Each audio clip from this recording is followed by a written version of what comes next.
কেন্দ্ৰ সৰকাৰ আজি স্পষ্ট নীতি গ্ৰহণ কৰাৰ সময় বিভাজন নীতি এৰক 2005 চনৰ পৰা 19 চনলৈকে আজি বহুত বছৰ গ'ল শান্তি আলোচনাৰ নামত সকলো অগ্ৰপন্থী গড় আলোচনাৰ কাৰণে আগবাঢ়ি আহিছে। এইটো এটা সোণালী সুযোগ।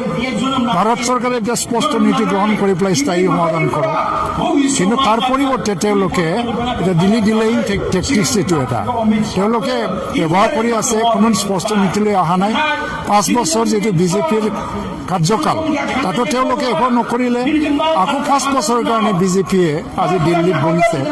তেওঁলোকে কি কৰে, যাৰ কাৰণে আজি আন্দোলনত আকৌ নামিবলৈ বাধ্য হ'ল। তেওঁলোকে আজি হাজাৰ বিৰোধিতা সত্ত্বেও জম্মু কাশ্মীৰৰ ক্ষেত্ৰত সিদ্ধান্ত এটা লৈছে। তেলেংগানা হাজাৰ বিৰোধিতাৰ মাজতো সিদ্ধান্ত এটা লৈছিলে। ঝাৰখণ্ড বা নাগালেণ্ড, মিজোৰাম সকলো ক্ষেত্ৰত বিৰোধিতা আছিল। তাত সত্ত্বেও কেন্দ্ৰ চৰকাৰ সেইটো ভাবিব লাগিব নিজৰ নৈতিক দায়িত্ব কি। সেই নৈতিক দায়িত্ব তেওঁলোকে পালন কৰা নাই, বৰঞ্চ বিভিন্ন সময়ত বিভাজন নীতিটো তেওঁলোকে অৱলম্বন কৰি আছে। কিন্তু আজি যিটো গণসমাৱেশ অকল কোকৰাঝাৰ আৰু চিৰাঙৰ মানুহ ইয়াত গোট খাইছে, এইটো দেখুৱাই আছে আন্দোলনকাৰী শক্তি কিমান শক্তিশালী আৰু এই শক্তি যিকোনো পৰ্যায়লৈকে যাবলৈ প্ৰস্তুত।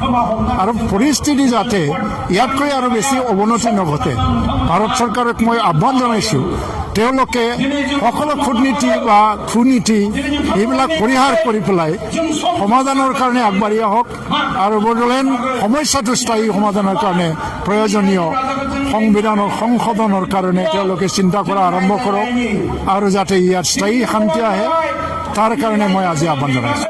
কংগ্ৰেছটো কেতিয়াও আমাৰ লগত ইউনাইটেড নহয়, বিজেপিটো ইউনাইটেড নহয় আমাৰ মাজত, বা আজি CPM AGP তেওঁলোকেতো আমাৰ লগত নাহে। যদি আলোচনা কৰিব লাগে দুটা পলিটিকেল পাৰ্টি BPF আৰু UPPLটো ইতিমধ্যে আন্দোলনৰ লগতে আছে, আন্দোলনৰে জন্ম। এতিয়া BPFৰ ওপৰত নিৰ্ভৰ কৰিছে এই আন্দোলনৰ প্ৰতি তেওঁলোকে কেনেকুৱা দৃষ্টিভংগী অৱলম্বন কৰে।